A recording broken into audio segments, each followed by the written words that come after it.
Welcome, everybody.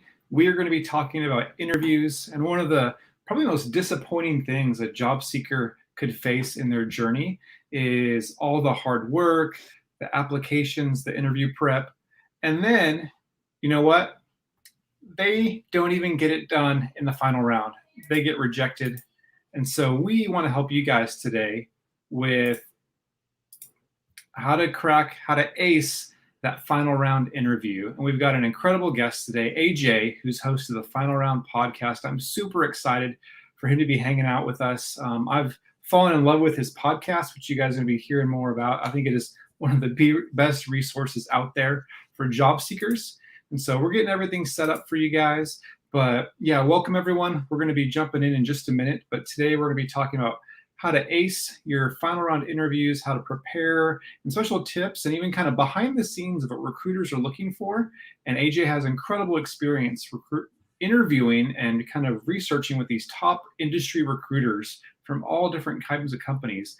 And so his experience is going to be super valuable for you guys today.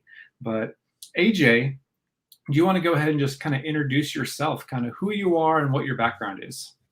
Absolutely. Well, first of all, Rob, thank you so much for inviting me on this live session. I'm really so excited. I've been an avid listener and our avid fan of Chai and Coaching, especially the awesome YouTube channel, and love the content that you're posting as well. So it definitely goes right back at you.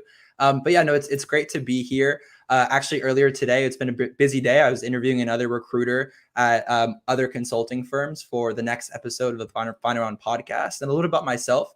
So I recently graduated from the USC Marshall School of Business not too long ago. Graduated during a pandemic, which was definitely interesting with my job offer getting pushed back and a lot of travel getting postponed. But I was fortunate enough to intern at 5 different companies, one of them being the Walt Disney Company, as well as a ton of smaller startups along the way. I also currently am a strategy consultant at Accenture, so can talk about the transition from going to school and that student mindset to going full-time, working remotely and not traveling. Also the founder of Career Coaching Company, where we work with coaches who are recent grads at top companies to help coach students to land those top jobs. And then lastly, and I think the most relevant thing today, is being the host of the Final Round podcast, where I get to interview amazing recruiters at these top companies to share more insight with the masses. Definitely. We've got a lot of great stuff to cover. And at the very end, we're going to do live Q&A. So throw your questions at us, especially if you're a job seeker looking for internships, full-time jobs. We want to help answer those specifically for you guys at this time. But again, just want to welcome everyone. I'm Rob with Chai and Coaching. And Chai and Coaching is all about helping people succeed in their cross-cultural journey, especially job seekers, people trying to work abroad, international students. And that's one of the hardest aspects of people coming to a different culture and really understanding what is the job market like here in America, how things really work. AJ has incredible experience. And I think this is kind of a no pun intended with the final round, but 1-2 punch of AJ's own personal experience, but all the amazing people he's been able to interview and work with on his podcast. And so, yeah, really excited to do this live session with you guys. AJ is going to bring incredible experience. We're going to start just with his own experience, actually. AJ kind of mentioned lots of internships, working at some great companies, even helping coach people in their career search. So let's kind of go back a little bit, AJ, and tell us a little bit just what was kind of your own job search experience like when you were in college at USC and then, during a pandemic. What were some of those highlights and challenges along your own journey? Well, I think one of the most important things to start with, and I think people listening are going to be, they're going to think it's interesting that I start with this versus hide from it, is I was a transfer student. I went to community college my first year and then transferred to USC, but I think it's about where you finish, not where you start. And I was able to save some money that first year and really mature going into what I wanted to do, which was the business school at USC. But I think as a transfer student, I always thought of myself as someone who had to prove theirself, because I think a lot of people think that if you're a transfer student, maybe you weren't good enough to get in that first year. So I've always felt that I have to do more than that next person. And I think that really worked well with recruiting, because recruiting is difficult. And if you don't do more than the next person, you're not going to make it to an interview round, let alone past the final round. So in school, I worked my absolute butt off. There were so many times where I sacrificed my Saturday nights to go out with friends, to be in the library and just really prepare for an upcoming exam. But after a few weeks, what I noticed is my hard work was not really paying off in terms of translating to getting A's on exams or getting to that target GPA. A lot of companies will say that they don't have a target GPA and anyone is eligible, and you can still apply. However, a lot of companies will say either 3.3 or at least 3.5 and above out of 4.0 because they want to see, are you academic, and can you pass your exams, pass your classes. And what I realized is that I couldn't compete GPA wise, especially because the business school was very focused on competing with other students to be the best in the classroom. So what I did is I did some self-reflecting, and I realized that I needed to compete elsewhere. And I thought the best place to compete was on campus for leadership. I've always thought of myself as someone who's a leader. I love working with teams, and I love doing something that's real and practical versus an exam. A lot of times it could be fluff, and it's not as practical as being outside of the classroom. So that's exactly what I did. I got extremely involved, and I knew from day one that my story, my unique personal brand, the way that I was going to get my foot in the door was not with a 4.0 GPA, but it was about being the best leader that I could on campus as well as in my overall community. And my goal was to just help as many people as I can. So that's what I did. And I relaunched an organization called the Latino Business Student Association, and ended up, fast forward a few months, grew that to one of the largest organizations on campus, worked with top companies. And in the same way that I work with recruiters today, not to network for myself, but to help others, along the way, I'm also networking.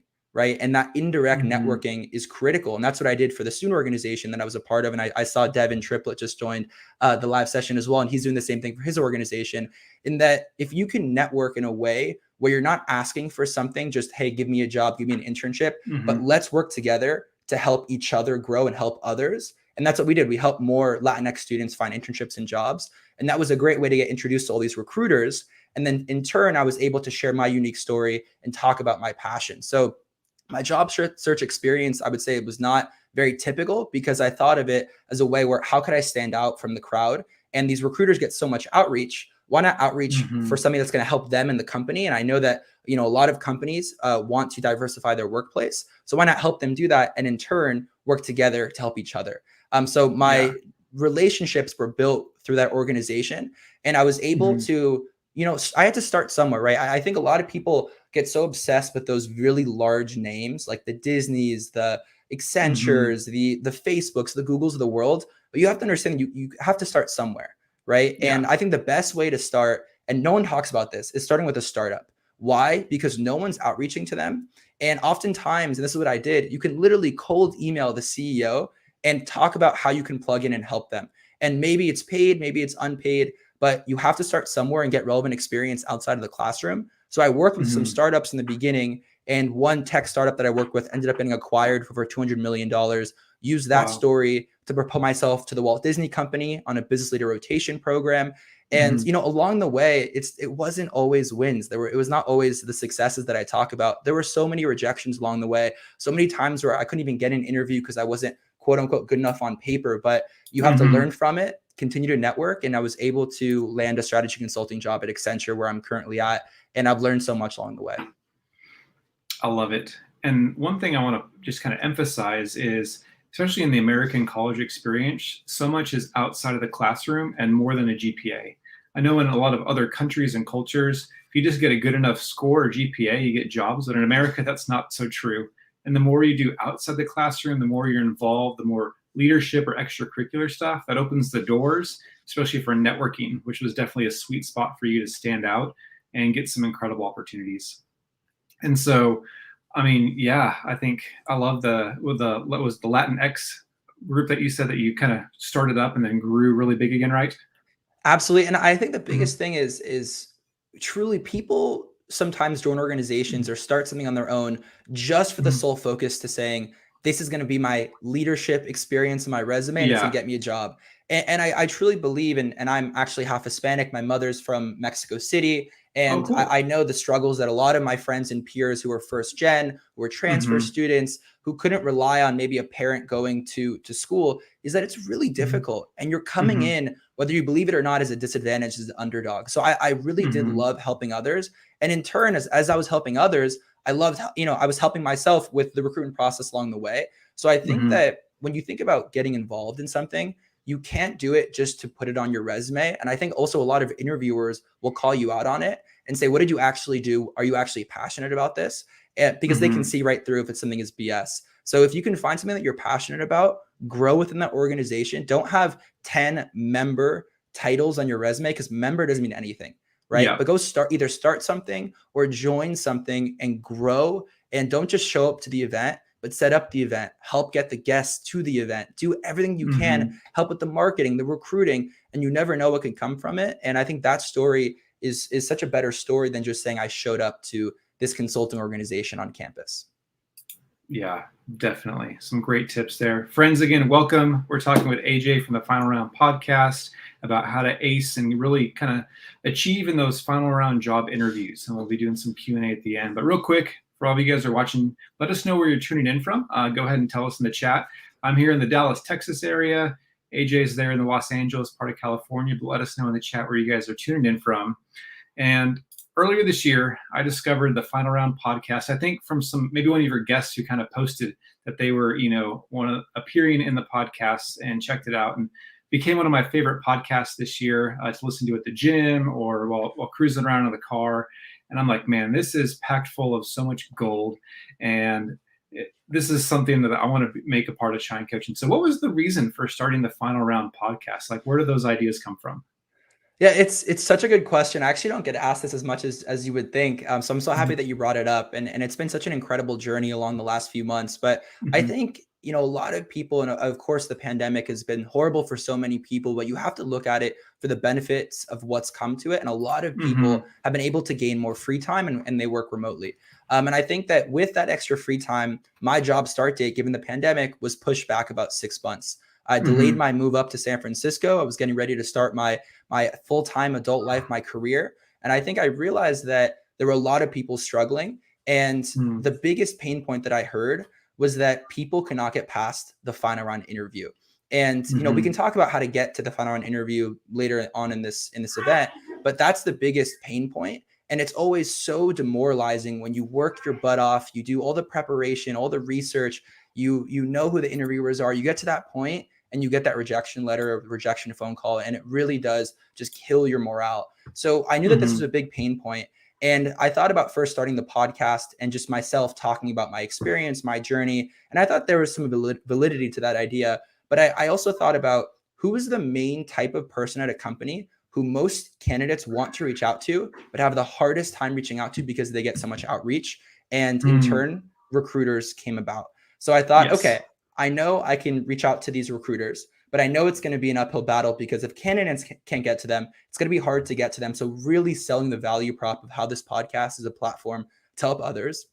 And then also in turn, thinking about, can we share some insight that a normal company recruiter can't always share because they're representing their company brand, but something where if you ask the right questions and you can go deeper. A lot of times, if anyone's listened to any of the episodes that I've hosted on the final round, is I'll ask something about, let's say, cover letters, and I'll get an answer. And then I'll hear something and say, wait, take me into the room when you're with hiring managers and you're picking between two cover letters. What actually is it that gets that person to the interview? So really diving deep, trying to uncover all of the secret tips and tricks. And then also, I think the coolest thing about the podcast is a lot of our listeners are using the podcast as a point of similarity to reach out to the recruiter. So we just recently had a recruiter from McKinsey and Company, and she let us know that people are reaching out to her saying, hey, Erica, I just heard your episode in the final round. Loved what you said about X.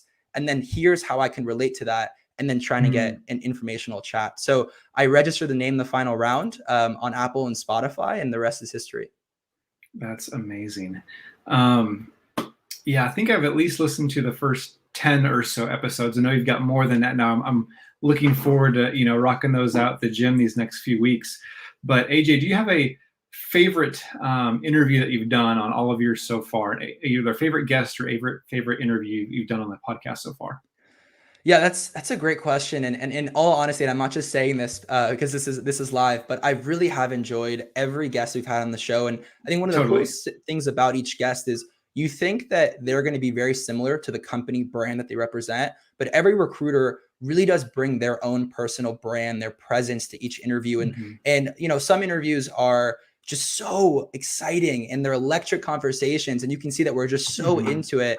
But what I would say after all the episodes that I have hosted, I would say episode 8 with Nikki Woodall, who's a recruiter at Facebook, was probably one of my favorites, because going into it, I thought She was going to be very by the book, as in what you think a Facebook recruiter would be. And I thought Yeah. we were going to talk about some very tactical approaches, like here's what to do with your resume, your cover letter, how to network, etc.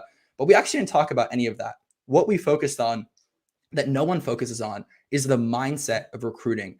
And it might sound, maybe childish, or you might think that it doesn't matter. It's just all about getting your resume right and having people see your resume. But it really is about the mindset of telling yourself that you're good enough, and that I don't want to put Google on this pedestal, because if I put something on a pedestal, there's no way in the world that I'm going to get to that point. So bringing every company down to a realistic probability that you are good enough, right? And that thinking that you can get through these interview rounds, you have a unique story, but it's a matter of just preparing yourself mentally. And Nikki spoke about that everyone does all of this preparation to get the interview, to get the job, but no one prepares their mind. And it's the same thing before a boxing match for a boxer, before a big football game, if you're an athlete, or an NBA game, whatever it is, you have to prepare mentally, and you have to almost go to bed thinking that the next day I'm going to be working at this job. And you can talk about that you're almost in the job, and in the interview, instead of saying I could do this, right? Talk about it as if you're already there. And if you're talking on that same level, then the recruiter can also see that you're there. And I think the mindset is the biggest thing that Nikki brought up. So it was such an interesting point that I personally never thought of. And I'm doing that now as I'm continuing to talk to more people.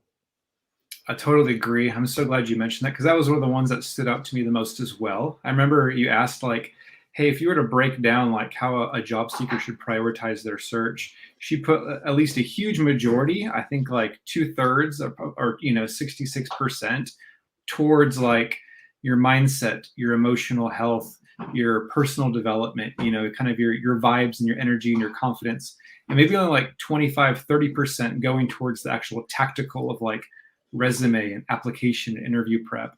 And I think that's just so upside down of what so many people actually do. At least a lot of the people that I work with, it's all technical and tactical and very little soft skills and personal emotional. But I think she had a great point there. And I think, hopefully people will really take that to heart and add that into their job search preparation, because those are the things that are going to help you stand out and really thrive amongst all the competition. And I think to add on to one more thing there, Rob, is that it's the same thing with dating. And she brought up this, Nikki brought up this amazing analogy, of dating. And if you're dating someone, you have to understand that you want to look like you're desired by other people, because the more you're desired, we're humans at heart, you want something that you don't have currently. And it's the same thing with the company. So if I'm talking to recruiters at Google and I'm in the interview process, I almost have to make it seem that I'm also desired at other companies. And if you're obsessing about Google, and you almost make it obvious that, like, if you're the recruiter and I'm like, oh my God, it's so exciting to be here, thank you so much, I would do anything. I would work at Google full-time unpaid, and I'd fly to this insane country and do whatever, and sleep on the floor. Like, it's great that you're excited, but it's too much. And I think a lot of candidates have these companies on these pedestals, and it's too much. So I would say the first thing, again, think of it like dating, and show that you're interested, but not obsessing. And the second thing is, and she brought up the law of attraction. And then if you only think that I'm never going to get an interview, I'm having such a tough time, tomorrow's not going to be better than today. And again, it sounds simple, but the law of attraction is, if you have positive thoughts and you imagine yourself being there, then guess what? You will get there. It's just a matter of time and doing the necessary steps. And we can talk about the necessary steps in a second. But again, it's like dating, and imagine yourself being there. Fill your mind with positive thoughts and say that you can do it and you are good enough to work at a Google. Not that it's a dream and it's impossible. Yeah. Having a healthy mentality with these either roles or companies, and not over fantasizing about them, because then it kind of puts that out of reach. But I just put the link in the comments for you guys for the Final Round podcast. Please go subscribe to it on Apple or Spotify, wherever you guys check out podcasts. Leave a review. That's one of the best ways to support this, let people know about this amazing resource. I mean, this is so much gold, because like AJ said earlier, recruiters are some of the hardest people to connect with, but you're getting, straight from the source. And I've observed a lot of job seekers, what they're trying to prepare for is not actually what the companies and recruiters are actually looking for. And so this is a great behind the scenes look from people who are doing it. They're cheering for you. Recruiters want you to succeed. but a lot of job seekers don't actually know what they're looking for. And this is one of the best places to learn that. So yeah, AJ's LinkedIn and the Final Round podcast links are there in the comments and also the video description. Be sure to connect with those. And at Chine Coaching as well, we want to connect with you guys on social media. Instagram, YouTube. We have a weekly newsletter we send out as well. Want to hook you guys up with other great tips and resources. So please connect with us online because we want to help you guys be successful in your job search journeys. And I hope this conversation is going to help out with that as well. Next topic, AJ. So we're going to talk about, here we go. Nope, my bad. Here we go. The top interview tips. So you've talked to lots of interviews or lots of recruiters. What were some of these, if you had to summarize or highlights, what would be these top tips for people who are preparing for their interviews, based on all these amazing conversations you've had and your own job search experience as well? Yeah, so I think the best way to answer this question is with consulting or investment banking, because a lot of people, and I'm sure a lot of your listeners as well as a lot of my audience, they are pursuing those very sought after industries, investment banking and consulting. And so many people put so much effort into mastering the case interview or mastering the investment banking technicals that they forget that it's invitation only to get there. So you're not guaranteed an interview and you have to make sure to do everything you can to get to that point. And we'll talk in a second about how to get and how to master the interview. But I think the first thing you have to focus on is, are you doing enough at these different companies, let's say your top few choices, to get the interview? And what that means is, are you getting referrals? Are you networking? Does the recruiter know your name? Are you just another application in a pool of thousands of applications, or are you somebody who's made some noise and can almost get your application flagged? So I would say the 3 top episodes that talk about, how to get the interview was actually our first episode with a recruiter from Boston Consulting Group, Bruce. And his line is something that I use to share with others every day. And it's network when you don't need anything. And what this means is basically, and I don't know if you agree with this as well, Rob, but so many people, including myself, when I was going through the interview process, is I heard that you don't have to network until junior or senior year in college, and you only have to network when you need a job, and it's very transactional, and that's it, right? But what you don't realize is the people who network early, if you're a freshman, sophomore, the earlier the better, because the earlier means that you're not looking for something immediately, and it can actually build a very strong relationship. So you network early, it's not a transaction, and you want to have a conversation. I've gone into these coffee chats, these networking calls, and it's so obvious that people have these lists of like 10, 5 questions, whatever it is. And it's like, question 1, what do you do day to day? Question 2, how do you like the company? Question 3. And I just said, let's have a conversation. We're humans, right? Let's have a conversation. Let's get to know each other. And then we can go from there. So I think the best networking calls is where you go off script. Of course, you can have some points and you should research that person, but make sure that you're sharing your personal brand, your story, and go deep into what you want to talk about. If there's something interesting, don't go to the next question, dive deeper into that question. So that was probably the first one from episode 1. And then we had the chance to, of course, LinkedIn's talked about networking is essentially a synonym that should be on Merriam-Webster. A synonym for networking is LinkedIn, because you can't, I think it's impossible to network without a LinkedIn. So we're fortunate enough to have 2 recruiters from LinkedIn, Sun and Megan, from episodes 9 and 12. And they spoke about, and it's so obvious, it's so crazy to me because they're literally recruiters at LinkedIn. So you better have a good outreach message. And out of, let's say, the thousands of people that reach out to these recruiters, very few tailor their outreach. So when you connect with someone, adding a note, but beyond that, it's not about you. It's about the person you're reaching out to. And that thing I think really stuck with me, because when someone's reaching out to me, and I get a lot of people who reach out to me for, let's say, coffee chats, networking calls, I don't have enough time in the day or in the week to just give up so much time to chat with people. But if someone tailors their outreach, I can tell that they're not just saying great podcast, but they're saying episode 8 with Nikki Woodall. My favorite quote was this. I can tell they actually know what I'm about. And then also talking about what they're doing and tailoring it. So maybe they're starting a podcast on their own, or maybe that they interviewed at Facebook and they didn't get it, but they want to share the best practice, whatever it is, right? So everyone says tailor, tailor, tailor. But what that means is pretend that you're the one receiving these outreach messages. You don't have a ton of time. Would you give yourself time on a weekend? And every outreach message that I do now is very practical, and it's very thought-provoking. And you have to understand that the person on the other side needs to think that you spend a lot of time because it's so obvious if it's template. I mean, wouldn't you agree, Rob? I'm sure you've gotten those Oh outreach yeah, messages that yeah. are just templates, right? Madeline in episode 10 said if something that anyone can do, if it's that easy, then it's not going to stand out and it's not going to have an impact. But the more effort that you put into a message or a connection or whatever you're trying to do, the more likely it's going to respond positively back into you. So it's proportional to the effort, the customization, the homework you do, the crafting is going to result in the result you're hoping for. So yeah. Exactly. And I think one other thing as well is a lot of people always ask me, they say, okay, so I reach out to these people, I've tailored that message, I drew similarities, but I'm not getting responses, right? What's the issue? And at the end of the day, not everyone is always open to coffee chats, even if you do the tailoring and the customization and Yeah. drawing on People are busy. similarities. People are busy. However, you're a cold outreach right now. It's like a cold email and it's not always going to go successful. So how to quote unquote warm up yourself as a lead is to get your name floating on their radar. And how to do that without direct outreach is engaging with their content on LinkedIn. Every day there are more and more recruiters posting more and more content. And I think it's not just liking a post and it's not just commenting agreed and tagging Rob, but it's actually commenting for reach. Commenting for reach, yeah. But yeah, I know exactly what you're talking about. But it's commenting thought-provoking information and maybe even asking a question. And the biggest kicker that no one does, and I still don't understand why people don't do this, is if you tag the person on LinkedIn, they will get a notification saying, hey, this guy Rob just commented on a post and tagged you. So you're like, oh, who's Rob? His name's on my radar. I look at his comment on my post. He liked it. He engaged with my content.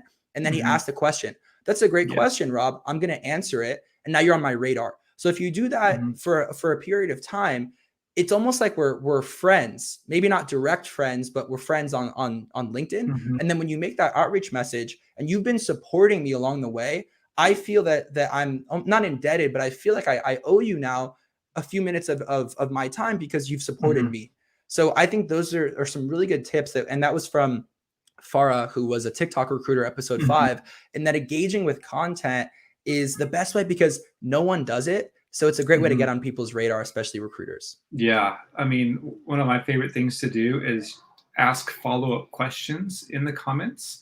And kind of one of my secret LinkedIn strategies is whenever there's a comment that is engaged a lot with likes or follow-up, that comment always goes to the top. So you'll actually see lots of posts across LinkedIn where I have the top comment, or it's a viral post where just because I asked a good question or added to the conversation that you'll see, and so many people have found me because of a good comment, and that's all it takes. And then you're on the radar, the conversation, and so many recruiters have been willing to want to talk, to chat, or start a relationship because you started engaging on the post, just like you said. So I think you laid it out perfectly on a great way to kind of ramp yourself up to people to respond to those more kind of asks in a message or email. And again, it goes back to the same point of, and I always give the analogy, and it's probably a funny analogy for everyone, but it's like a salmon, right? And that you have this river or this body of water, and all of the fish, all of the candidates are swimming one direction, but the salmon swim upstream. And it's obvious because it's someone's going left when everyone's going right. And that's how I approach recruiting is what are my 10 peers in my classroom doing? And how could I do something a little bit better? Because at the end of the day, and of course, there's a lot of teamwork involved and you should always uplift others. But at the end of the day, there's only so many spots. And as much as people don't want to say it's competitive and it's cutthroat, it absolutely is competitive, cutthroat. And, companies don't have a million offers to just hand out. So doing one extra thing is going to help you that much more. And I recommend everyone to go above and beyond. Definitely. Now, the next topic we're going to hit on before we do some live Q&A, so get your guys' questions ready. Be sure to put those in the chat. We're going to answer those to you guys. But we have interviewed so many recruiters now. So what would you say are the top tips that you've learned for kind of sealing the deal in that interview final round? You've made it all the way there. This is the last step before you can get a job offer, before you're hired. I love that's one of your kind of final bring it home climax questions in your podcast. So how can people seal the deal and finish strong in the final rounds of their job interviews? Well, I'm so happy that you brought this question up. And again, for any of our avid listeners out there, and Rob, I love how you listen to the episodes. every question or every episode that we have, we ask different questions again, because it's tailored to the guest. Very similar to if you're having a coffee chat, you tailor it to the guest. But the one question that we ask for every episode, every guest, is this last question of what really does help people propel them and advance past the final round. So I think one of our most recent guests, Erica, who was a recruiter at McKinsey, said it best in that she said that if you're interviewing at a firm and you get to the final round interview, they want you. You wouldn't be there. Recruiting is so expensive. Mhm. People don't have time to just waste. So if you're there, they know you're competent, but you have to go through each round and telling yourself that you have what it takes and lose the imposter syndrome. So many people, and again, I had this in the past as well, in that imposter syndrome, you're going to think, well, I'm not good enough. I don't come from a target school. Mhm. I don't have a good enough GPA. Maybe I'm first gen and my parents didn't work in investment banking. So how could I? Or I'm a transfer student. I went to community college. So I'm only good enough for community college. You have to believe that you have what it takes. And it's very similar to, like, let's say in investment banking, if you're pitching to a client, you have to be confident in your recommendation or your story. Mhm. And if you're not confident in yourself, how can you be confident in what you do? So Erica's point about really just believing in yourself. And again, these interviews, high stakes, high stress, but high reward. Mhm. And I've heard stories of candidates go in and they're so afraid of making a mistake that they make a mistake. So you have to Mm. really be okay with the uncertainty of what's going to happen and just give it your all. So I would say that was probably the first point. The other two is we interviewed the number one recommended recruiter on LinkedIn, Chris, who worked at Apple, Tesla, Salesforce, and recruited for a few other companies. And the biggest thing that he said is, so he's a tech recruiter, and he made the analogy of candidates need to be more similar to an API or application program interface. And what that Mhm. means is you have to connect with exactly to what the company is looking for. So every opportunity, every job description, every one of those points, as much as you humanly possibly can, you need to connect your abilities. So if they're looking for X, talk about how you have experience in X. Spend your time researching what these people are about, what makes them tick, what is the company's mission, what is the interviewer, what are their intentions, right? Are they Mhm. passionate about something? Talk about that. And then also sending a quality thank you email. And it sounds pretty obvious, but again, it's like adding a note to your message on LinkedIn with connections, in that not enough people will say thank you, let alone Mhm. tailor it to what we talked about. And I think the best way to know if your message is tailored enough is if I can cut and paste that thank you email after an interview and do it to the next company, completely different company. And the only difference is hi Rob versus hi Stephanie. It's not Yeah. tailored enough. And you have to imagine that the interviewer will have, let's say, 10 interviews in a day. They're going to forget who you are, what you're about, how you performed. So make sure Mhm. that it's tailored, that you talk about, hey, Rob, I really enjoyed our interview today for the X position at X company. I loved hearing about when you spent 5 months in Zimbabwe doing this, that, and the other thing. And P.S., have fun this weekend in San Francisco with your girlfriend, if that's what you talked about. So really being a Mhm. person at the end. I mean, that's what you do with a friend, right? It wouldn't be Yes. generic. So those were tips from Chris. And the last one here is that we don't just interview recruiters on our podcast, but we have some bonus episodes where we interview very influential authors. And again, a Mhm. lot of our audience of the Final Round podcast, they are recruiting for consulting. And for anyone out there listening, if you are recruiting for consulting and you ask your peers, your network, you do research, the first thing that everyone will say is to read Case in Point, which is known as the Bible for case interviews. I think Wall Street Journal said it's the Mhm. MBA Bible. So we interviewed the author, Mark Cosentino, and he gave some expert advice there about case interviews. But I think one of the biggest things that he said is that so many people focus on the interview, like the case or like the technicals, that they Mhm. neglect the fit portion. And what the fit Mhm. portion mean is basically that if you got to the final round interview, they know you're competent. They know that your resume shined. You probably have a good enough GPA. Your standardized test scores shape out. Everything's good. But now it's, do we like you? Do you fit into the firm's culture? And are you someone who I want to work with? Right? Hours in consulting and investment banking are demanding. I mean, that's a fact, right? That's not just an opinion. That's a Mhm. fact. So when hours get long, when stress levels get high, are you going to be someone who's going to be a team player or who's going to run at 5:01 p.m.? And in consulting, it's called the airplane test. And that, of course, no one's traveling right now, but either pre-pandemic or hopefully after this pandemic, people will start to travel again. If we're stuck at an airport and our flight gets delayed 6 hours and we're heading to a client's office in Memphis, are you going to be someone who I want to grab a beer with at the airport and chit chat for 6 hours? Or am I going to Mhm. hide and answer emails in the corner by the charger, by the bathroom? Right. And the airplane test, when you're going through these interviews, try to be as compatible as you can. Don't just be a Mhm. robot and answer every question, because I have to like you, and we don't have that many spots. So we're almost like this close-knit family. And the fit portion is something where people don't focus on because they're focusing on the case. But the case and the fit or behavioral portion have the same weight in these interviews. And that's in any company, apart from consulting, in any company. Are you competent? Are you committed? Are you going to stay here for the long term? Are you going to leave after 6 months? And are you compatible? Do I like working with you? Mhm. No, I love that. And I think one thing people don't realize is how actually subjective, especially these final rounds of recruiting are. And it really comes down to the recruiter asking, do I like this person? After a 50-hour work week, do I want to hang out and grab a drink with this person? Or do I want to, like, never see them again? And, your technical skills might get you the interview, but it's the soft skills, it's the relationship skills, the ability to stand out that are actually going to get you that job.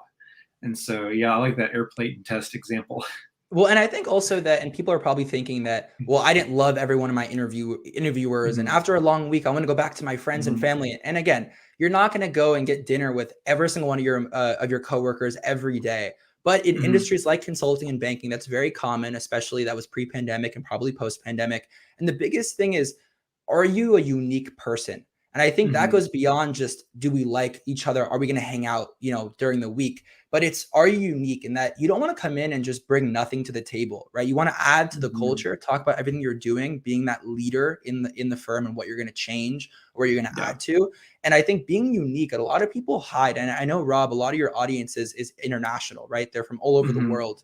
And I never understood why people hide from the fact that they're international. Talk about that as an advantage, Mhm. right? Say that if you grew up in South America or South Africa or wherever for an X amount of years, talk about that experience, right? Because Mhm.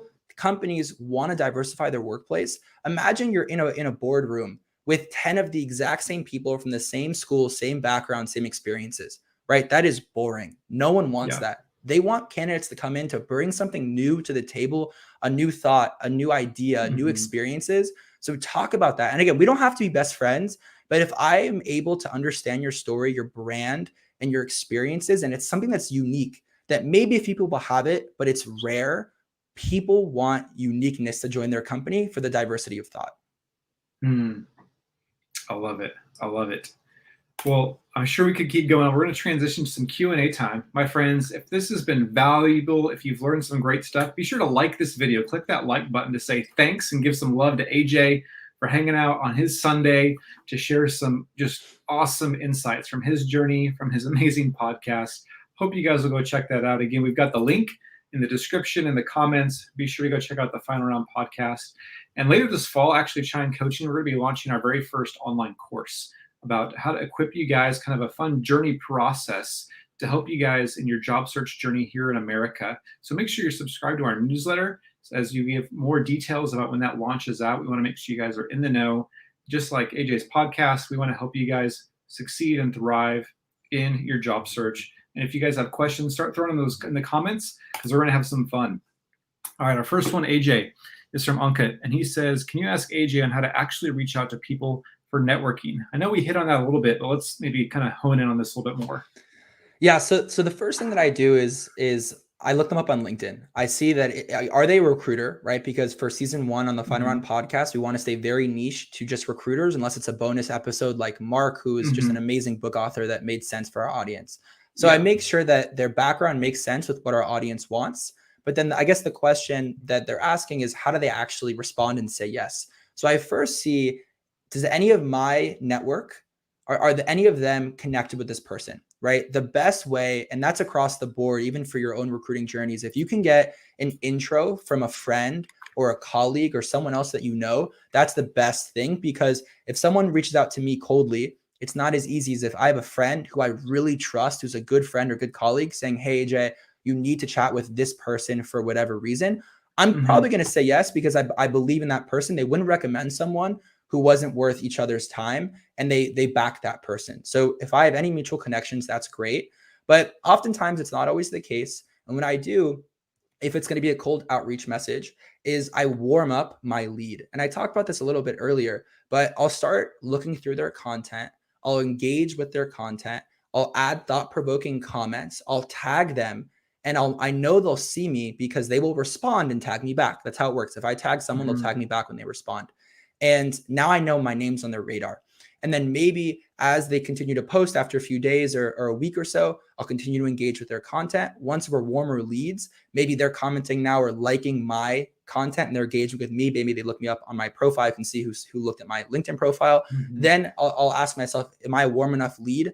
And if I feel like I am, then I'll make that outreach message. Usually it will be in a message on LinkedIn. If not, I'll resort to either emailing them on their email. And it's not that hard to figure out people's emails. Usually it's just, first name.last@xcompany.com. Or lastly, maybe in one of this recruiter's content that they posted, they spoke about cover letters. And in my last episode, we went super deep into cover letters.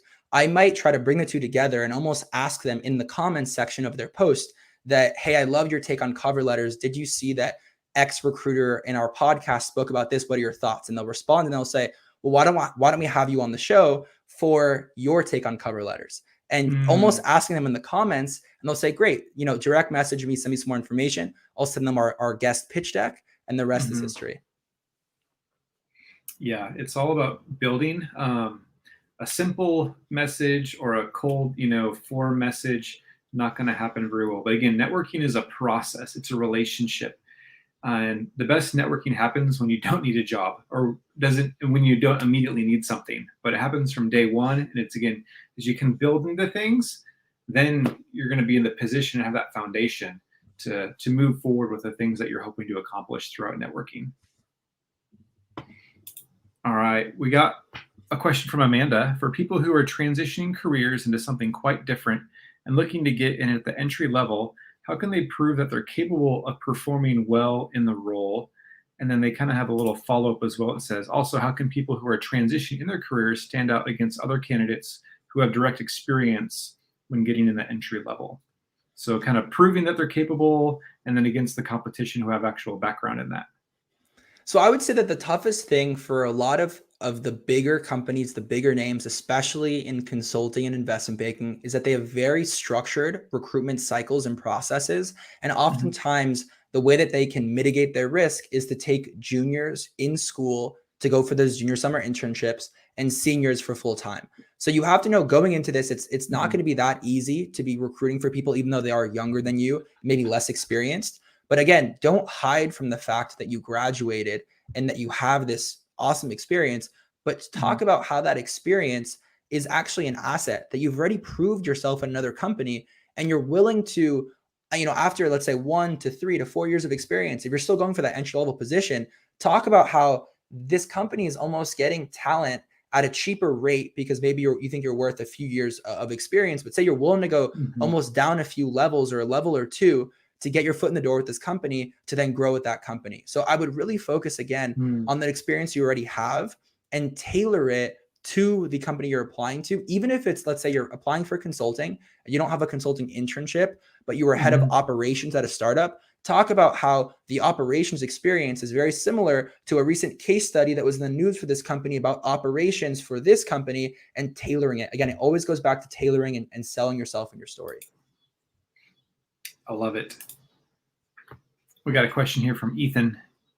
When explaining your background in behavioral interviews, how do you strike that balance between brevity and descriptiveness? So I would say the first question in almost every behavioral interview is tell me about yourself. And by the way, shout out Ethan. Ethan's a good friend. I would say that the best way to give your tell me about yourself story is like you walk into an ice cream store and you see all these different flavors and you want to have the interviewer, almost the person working at this ice cream shop, taste every flavor. And what I mean by taste every flavor is just the highlights, right? This is the mint chip and it was sourced from this place and it's the best 5 stars. Same thing with yourself.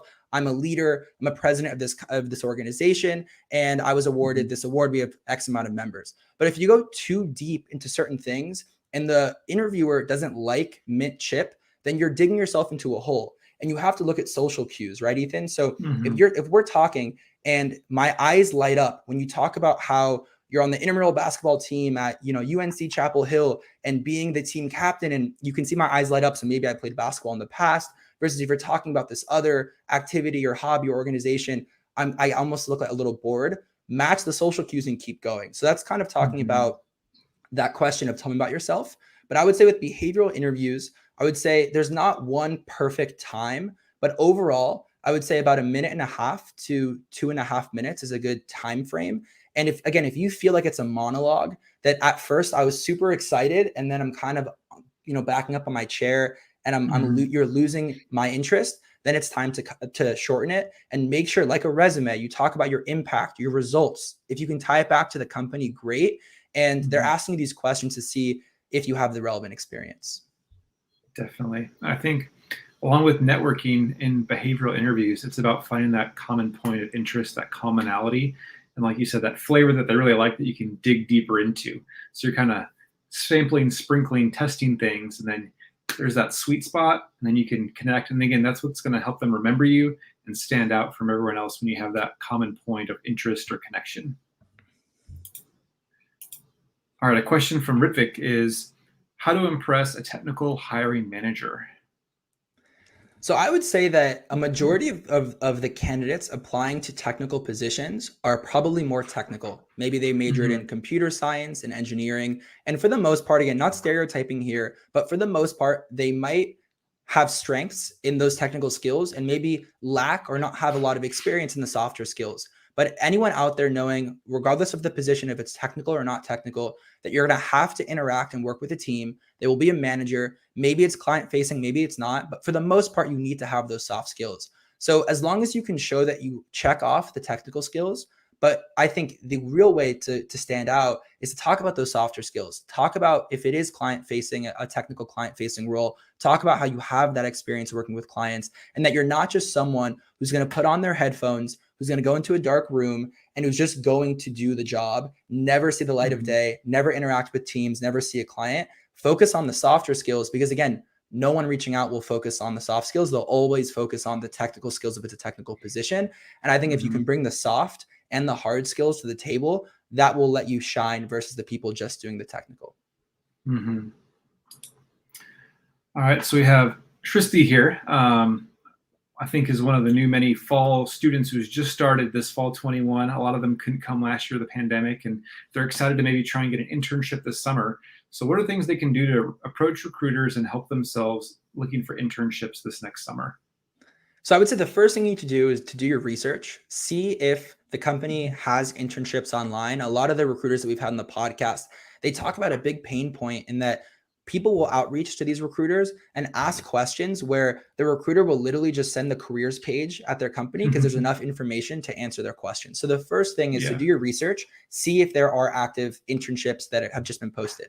But maybe you're outside of the cycle. A lot of the large companies will have very structured cycles. The small to mid-sized companies and the startups will not be structured. It's more based on hiring demand to see if there are active internships being posted. But let's say that you just missed a deadline or there's nothing posted, but you have a really great company that you think you can provide value at. Reach out to the recruiter and ask them, and make sure you tell them, I just looked on the careers page if there is one and couldn't find any open positions. Are you taking internships for, and then be specific. Don't just say internships, right? Say for the fall 2022 school year or for the summer of next year, whatever it is. I am someone who has technical skills. I'm looking for an internship that has technical responsibilities. So I think that it's a good way to approach recruiters and that they will likely answer you if you have asked a question that's not, online on their website. Yeah.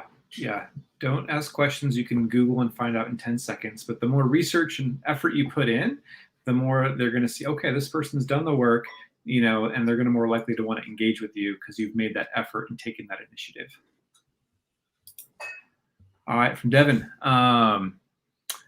I know you're the king of following up with people who don't respond. Yes, I've definitely observed that as well in some of your episodes. What advice do you have to follow up with people in a respectful and professional way when you're not getting any responses, especially like on LinkedIn? Yeah, this is a great question, Devin. And I would say that if you have nothing to talk about other than what you said, then it's fine to reach back out after, let's say, a few days, if not a week. But I think the best way to follow up is to bring something else so you're top of mind and you rise in their inbox. Because maybe I looked at your message, I was going to respond, I got sidetracked. Everyone here multitasks, and you're on to the next thing. So Devin, if maybe you are talking about a recruiter who works at Google, and you just said that, and you just saw, because you did your research, that Google just acquired some company, and the recruiter maybe works in product management, maybe for YouTube. And you saw that YouTube, right, which is owned by Google, just came out with YouTube Shorts just not too long ago. So you can talk about, that's in their lane. Hey, so-and-so recruiter, I just saw this awesome article I read about YouTube Shorts. I think it's going to beat out TikTok. I am a really big user of YouTube Shorts. So again, kudos to you and your team at YouTube for this amazing new initiative. And if you have any time, I'd love to chat with you about YouTube Shorts, as well as, any internships available at YouTube. So it's a way to, indirectly follow up, add some value, and also talk about what you previously maybe were asking for, as in some time for a coffee chat. That's great. That's great. Yeah, I think they don't mind. Also, just kind of the gentle reminders of checking in as well. Like we get busy. Like I forget things sometimes, so I'm thankful and say, "Hey, Rob, did you see that message or whatever?" So hey, wait a couple weeks, wait a month, check back in, and maybe that just kind of, oh yeah, they forgot, and maybe then you're back in the game. And one more thing as well to add, Rob, is a lot of people will reach out, and whether I saw it and forgot to respond, or I saw it and I said, I don't know, it seems like a template. Maybe I'll want them, and I heard this from recruiters as well, is they'll only quote unquote reward candidates or students who follow up, because then I know that you actually wanted to talk to me, versus messaging me and Rob and Devin and Amanda and Everybody. Emily and the next 50 people. So if someone's following up, I know that they actually they really want to have a conversation. And second of all, instead of just talking about company news, like Google acquiring whatever company or YouTube Shorts coming out, another great thing to do is to actually compliment me. And I'm not saying to do it in a fake way, because again, it's very obvious. If I say, hey, Rob, love chai and coaching, and that's it, right? Talk about how it's impacted you, what you like about it. But maybe I maybe on LinkedIn, I post about every episode when it comes out, and a new episode comes out, and you talk about the episode, the number, the recruiter, and your favorite quote. And that's it. Hey, AJ, love this episode. It really helped me X, Y, and Z. I'm going to go to it. And as I'm saying, thanks so much, I'm going to go through and say, wait, they messaged me already. Oh my God, I didn't respond. Let me get back to them and at least see if I have time, whatever they want. So it's a great way to inadvertently follow up. Totally. Another good kind of interview question here from Harini. They're kind of curious, maybe some tips on how to better answer this question, but when they get asked, why would you want to work with our company, from the recruiter, hiring manager, they say I usually talk about it after Googling, but what's the best way to answer this, or tips on how people can kind of craft that answer for why would you want to work with our company? So I would say the best way to answer this, and I think the better way to phrase this question is why X company, right? Why Accenture, why Google, why LinkedIn, why Facebook? And for the most part, every company will ask this question in one way, shape, or form. And the best way that I like to structure and frame my answer is, one, on the scope of work, on what I'll be doing on this team, and two, the culture. So first, I lay out the framework, and especially if you're applying to consulting and you're doing case interviews right now, that a framework, having a structure is critical to answering the case well. So if you can structure your answers to the behavioral and fit questions in a structured way, you're not rambling all over the place. You're not talking about culture and then the scope of work and then back to culture, and it's confusing.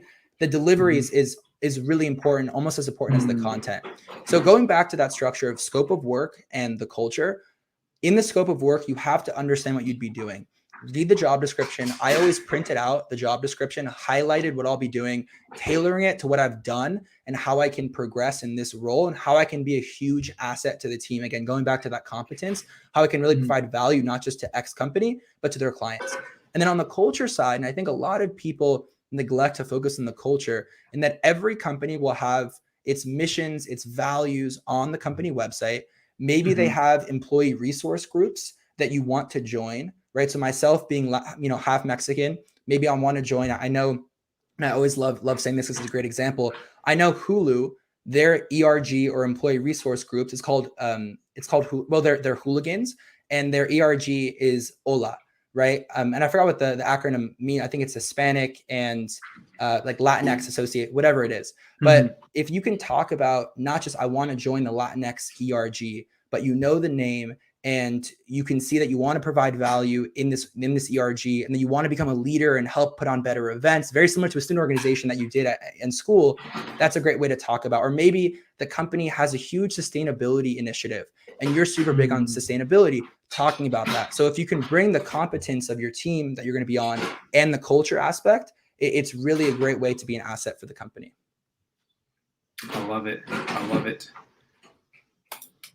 A follow-up question here from Shristi. And again, for a lot of these new students coming into America, they've never used LinkedIn before, or LinkedIn is very new to a lot of these international students. But asking, how do we find recruiters, for the companies or those job roles that we're interested in? What tips would you give?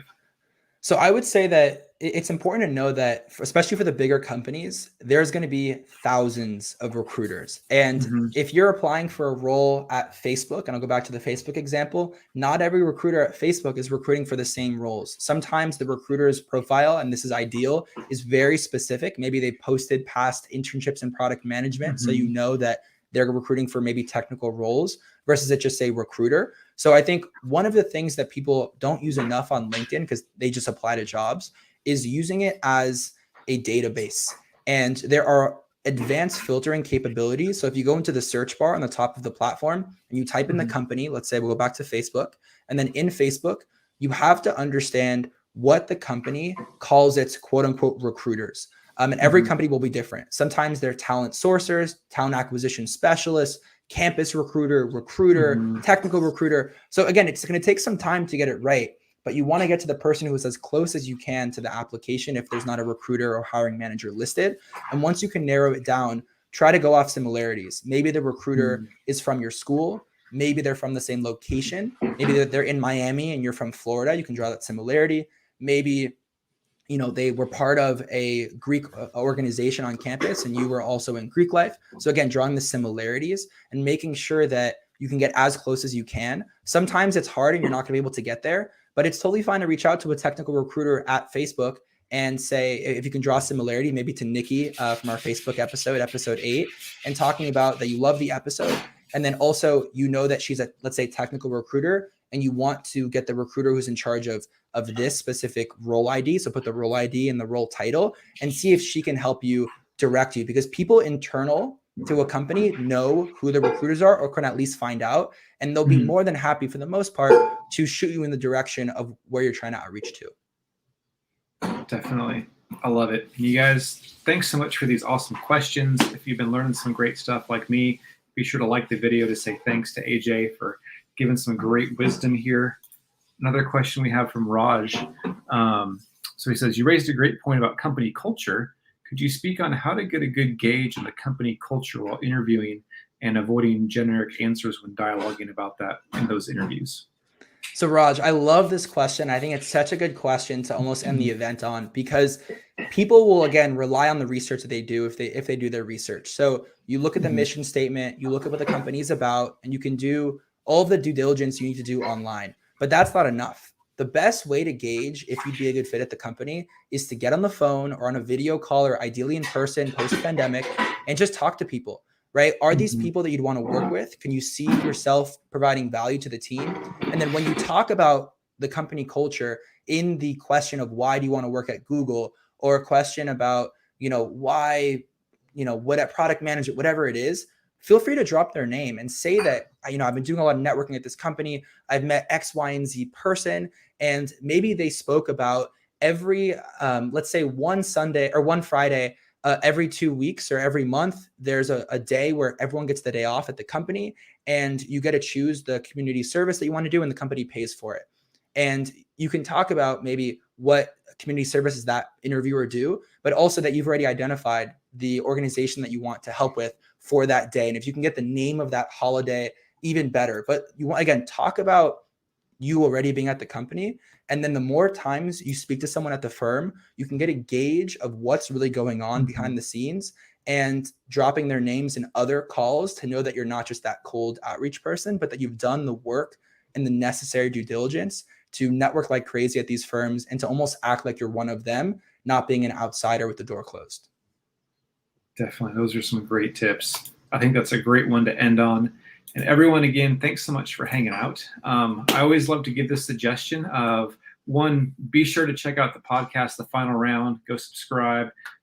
It's going to just help you guys so much in your job search. And then take a takeaway from this session today and post it on LinkedIn. Take something that you learned, a highlight, something that was really valuable. Go post it on LinkedIn. Give a shout out to AJ. Say, hey, AJ, thanks for this live session. And share something you learned with your community on LinkedIn. Share that knowledge. And we were so thankful to have this fun conversation. Thanks for everyone hanging out, engaging, asking questions. I know you had some of your USC and other fun friends here, AJ, cheering you on. But AJ, any final words to wrap up as we close this session together? Yeah, honestly, Rob, no plugs here. I just hope that everyone goes out, gets after it. And again, do one more thing than the next person. And if you are going to take Rob's advice, which I think you should, and post some key takeaways, your favorite episode on LinkedIn, be sure to tag the recruiter, because again, you'll be top of mind. And maybe, and I've seen this happen before, that our audience posts about the podcast, their favorite episodes, and the recruiter will comment and say, thanks so much, Rob, for posting this. And guess what? You're top of mind. Maybe that's a good way to reach out to them. Maybe now you're connected and you can continue to engage with them. But overall, everyone, you got this. Hang in there. We're about to dive into recruiting, and feel free to reach out to myself or Rob with any questions along the way. We're here to help. Definitely. Keep us posted with your job search journeys. Hope you guys can now go ace those interviews and final rounds and get those jobs that you're hoping for. At Chai & Coach, we want to help you guys succeed in your journeys, especially in your career path. So thanks for tuning in. We'll see you guys next time at Chai & Coach. And AJ, thanks for hanging out with us. Cheers, everybody. Thank you for having me. Bye, everyone.